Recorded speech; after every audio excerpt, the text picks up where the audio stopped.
Hi everybody, thank you very much. I'm Orlando Ruiz Jr. Appreciate you watching. Welcome to this classic movie review. This is my review of a classic mob film from 1932, the original Scarface, directed by Howard Hawks, starring Paul Muni and George Raft. This is one of those movies that I came across late in life because I was already familiar with the great remake that came out in 1983, directed by Brian De Palma, starring Al Pacino and Stephen Bauer. Love that movie, and eventually I will get to that movie on this channel because it's one of those movies I grew up with. But years ago, when I first bought it on DVD, I remember I bought like a special edition of it, and it had these really cool special features with interviews with the cast and the director where they talked about a lot of the influences for that film. And Al Pacino was a big fan of the original 1932 classic, and in some of the interviews, he talked about seeing this original black and white film as a young boy and how much it inspired him and how much Paul Muni's version of Scarface inspired much of his own performance in that film. And so that got me curious, and I wanted to check it out for myself. And once I did, I fell in love with this movie. Scarface, 1983's Brian De Palma film, is one of my all-time favorite films. I think it's one of the greatest remakes ever made. But as far as originals go, this is a masterpiece of a movie. This is a movie that is pretty much the same movie beat for beat, story-wise, but instead of Cuba, we have Italians. Instead of like coke dealing, we got prohibition. I'd also like to add that as much as I love the 1983 film for telling basically the same story in the span of 3 hours, I really admire that director Howard Hawks was able to accomplish basically the same thing in just an hour and a half runtime and still really make an excellent film. This is a great black and white movie that has great acting, especially from its key main actors. Paul Muni is excellent in the role of Tony Camonte, not Tony Montana. Like I said, these are Italians.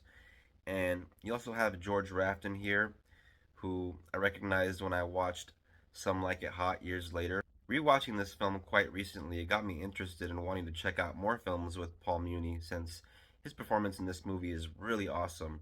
And I understand he's in a film called I Was a Fugitive from a Chain Gang that I read about a little bit, and it looks very interesting to me, so I do plan on checking that out and maybe talking about that on this channel. And I do plan on talking about some more films from director Howard Hawks because he made some of my favorite films, movies like Bringing Up Baby, which I have yet to talk about, but I will get to, and The Big Sleep, which I already have spoke of on this channel. For people out there that do like mafia movies or mob films but don't really like black and white old movies or 30s movies, I think a lot of people would be surprised by this movie. There's quite a bit of Tommy gun action and a lot of shoot 'em up stuff in this film since it is a mob film. At the same time, because of the way it tells its story and because of the way it depicts the characters in the film, this movie is great at not glorifying the subject matter. Since this was an actual thing that was happening at the time, this movie is basically based on Al Capone, as a lot of people know. And so, at the beginning of the film, it opens with there's a man at a party who's kind of celebrating something, and then as soon as he's alone, we hear a whistling. It's kind of the trademark of our Tony Camonte character, as we don't see him at first because we see him in a silhouette of a shadow. But it's very obviously him because after this guy gets capped at the beginning of the film, later on we actually see him doing the whistling, and so later on we put two and two together and we realize it must have been him. But the movie pretty much lets you know right away this is the guy that's committing all these heinous acts and trying to rise to the top very much in the same way he does in the 83 remake.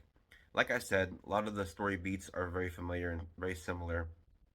Instead of Frank Lopez, played by Robert Loggia in the 83 movie, we have basically the same character, only his name is Johnny Lovo. And in the first act of the film, Tony Camonte works for Johnny Lovo. And we also have a character that's very much like the Stephen Bauer character, Manny, from the 83 film, only he's played by George Raft. And Ronaldo, I believe is his name. And, he's the right hand man, basically. He's always flipping a coin and always looking really cool doing it. And there's a scene early on where Tony tells, Ronaldo, that guy is soft. Very much like the Pacino scene in the remake, where he's talking about Frank Lopez, how we can tell he's a soft guy and everything. There's also a lot of entertaining moments with Tony being very flirtatious with the boss's wife, where in the 83 movie she was called Elvira and she was played by Michelle Pfeiffer. In this film, her name is Poppy, and there's a scene where there's some dialogue that kind of mirrors a scene in the 83 movie where he says, I like Frank, only I like you better. In the remake, there's a scene at one point where Tony Montana looks up at the sky and there's a blimp in the sky with a big sign that goes across the side of the blimp that says, The world is yours. In the 1932 black and white original, Tony Camonte sees that same sign across the window of his home, only it's on top of a building in big neon light flashing, The world is yours, and it's an inspiration to the character. And this character is basically a no holds barred kind of guy. Also in the film, in kind of a small but key role, is the great Boris Karloff, who just a year prior to this played the monster in the 1931 classic Frankenstein. In this film, he plays like a rival gang member, and there is a lot of, north side versus the south side versus the east side and west side and all that stuff. And so as Tony's kind of killing his way through the city, taking out all the competition, there's a lot of Tommy gun action, as I mentioned before. And there's one scene where there's like this drive-by with one car after another trying to get Tony and his men. Tony starts shooting back, and one of the gunmen falls out of one of the cars with his Tommy gun, and Tony is able to get his hands on it. And once he does, all bets are off because no one is safe once he gets his hands on one of these things. Also, like the 83 film, which features the characters of Tony's sister and Tony's mother, this movie also has those characters, only instead of Mary Elizabeth Master Antonio as Gina, we have the character of Cheska, who, much like Gina, just wants to go out and have fun, and Tony is very overprotective of her. And you also have that moment where she shows up at the club and she's dancing with a guy and he gets very angry. And for people that haven't seen these films, I don't want to tell you every detail because I don't like to spoil everything for people. But you also have the element of his mother that tells the daughter he's no good, stay away from him, he's going to ruin your life, he's a bad guy. And so you get the impression that the filmmakers know this is a bad guy. There are certain moments in the film where Paul Muni doesn't say a word in certain scenes. He just kind of lets his face do the talking. And it's brilliant acting on his part because just with his facial expressions, he conveys so much, and you can tell that this is an ice cold guy that has no empathy whatsoever for certain people. And there are some moments where they kind of humanize him a little bit. He throws a little bit of humor into his performance every now and then, very much in the same way that Pacino does with his version of the character.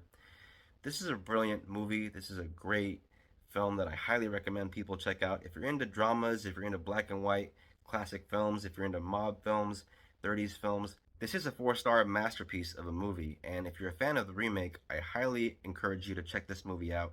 1932 Scarface. It's a great movie. This is my copy of the Blu-ray, though I'm sure that you can't find this on Peacock because it is a Universal Pictures movie, I believe. And, like I'm always saying, hard copies are out there, and sometimes it's the best way to go since you can watch two versions on this one. You can watch the theatrical, and you can watch kind of a more censored version, but not necessary. The theatrical is a much better experience, in my opinion, since it gives you the ending that the director preferred. And yeah, 1932 Scarface, it is a gem of a movie. Thank you all very much for watching this classic movie review. I appreciate it. If you're a returning viewer, thank you. I appreciate you supporting the channel. If you're a new viewer, if you're into classic movies, hit that bell and subscribe. Please don't forget to leave a comment if you feel like it. If you want to share the video, I very much appreciate that. And if you like the video, don't forget to leave a like. I very much appreciate that as well. And don't forget to watch the next classic movie review. Till next time, take care of each other. Peace out.